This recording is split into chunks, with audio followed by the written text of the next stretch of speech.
Why don't we talk about New York? Okay.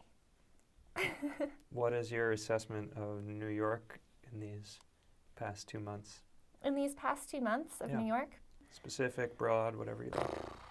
Well, I kind of feel like, I guess I'm going to start broad because I would need a better prompt to go specific. Okay. New York is where we live.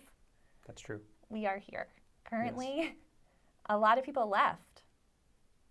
Yes? A lot of people that I know of personally and not impersonally. Yeah. I kind of like that phrase. A lot of people I know personally and impersonally have left the city, whether either as soon as the stay-at-home orders came off or when people realized they were going to be working from home, either went to second houses or stay with their parents or whatever. But we stayed, and a lot of people have stayed. And it's definitely,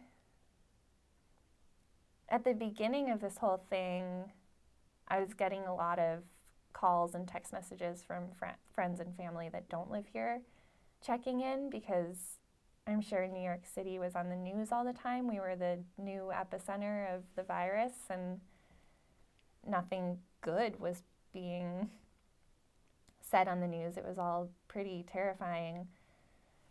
And it was a weird feeling for me to know that that was happening, but to not really see it in like directly, you know? I wasn't going on the subway, so that was weird and new. We haven't left Brooklyn for almost 2 months now. We walked across the bridge to go into the city. Yeah, the first week or two. Right, to pick something up, yeah. to pick up a package. But we haven't left, well, we went to, and we've gone to Queens because we're on the border of Queens, but we haven't done anything, we haven't gone further than a 6-mile radius around our house. Yeah. Which is strange. We live in New York, or I moved to New York because I liked the energy of it. I liked that there's a lot of people here. I like that there's a lot of opportunity. I like, one of the things I've thought a lot about is that I love how I've mostly lived fairly far out into Brooklyn, not, at the end of lines, but 10 or so stops from Manhattan. And I've always really liked that at any hour of the day, I could just go down the street and hop on this little silver thing and it would take me anywhere. And it's the same price to get everywhere, and it might take a little while, but it's just a direct shot. I've always thought that's so cool, and that's not happening now. And so our neighborhood still feels like our neighborhood, aside from we're not going out to eat. We're not interacting with anyone. Mm-hmm. But if we just want to go on a walk, it's still like, the sun still shines, the buildings are still intact. We're not seeing people dead in the street or anything. It's not an attack on your senses constantly, but you are wearing a mask and you are seeing people wearing masks and you're not interacting with anyone. You can't even really smile at them. When you try to wave hello and yell to the neighbor across the street, it's hard to hear because you have the mask on. And yeah, interacting with people is weird and difficult now, and everyone's on edge, but I don't know if that's necessarily a major difference. It's New York. People are on edge. Mm-hmm. I don't know that feels much different to me. It's a different kind of on edge. So what's your feeling about New York in the last 2 months? When you were saying that like there's not dead bodies in the street or anything like that, one thing that I remember at the beginning that was interesting was it was unclear to me if I was hearing more sirens or more aware of sirens.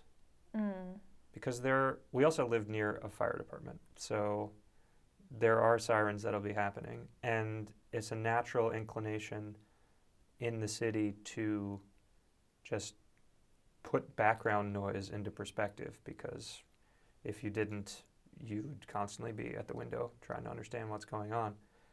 But I do think that those first couple of weeks there were a higher than normal level of sirens.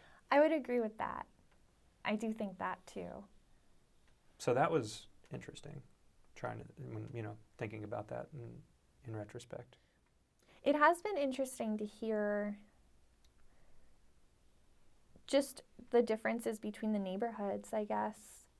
And going back to what I was saying about how New York is such an interesting and vibrant place, and how no matter where you live in I was going to say the 5 boroughs, it's really the 4 boroughs apply to this, not to leave out Staten Island yet again, but what I was saying about being able to just hop on the train and be anywhere, you just can't. You can't do that in Staten Island. You have to get on a ferry, then you get on a train. So you could do that.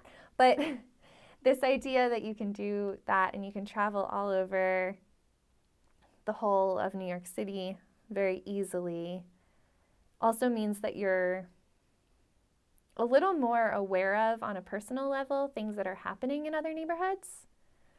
Whereas now, I'm really only aware of what's going on here, where we live, and a little further east of here, a little further west of here, just the places where we've been walking.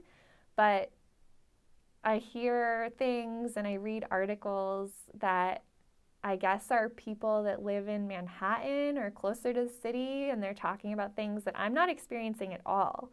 For example, the 7 p.m. clap thing. We've talked about this a little bit. I don't really want to go into it too much right now, but that's not happening in our neighborhood.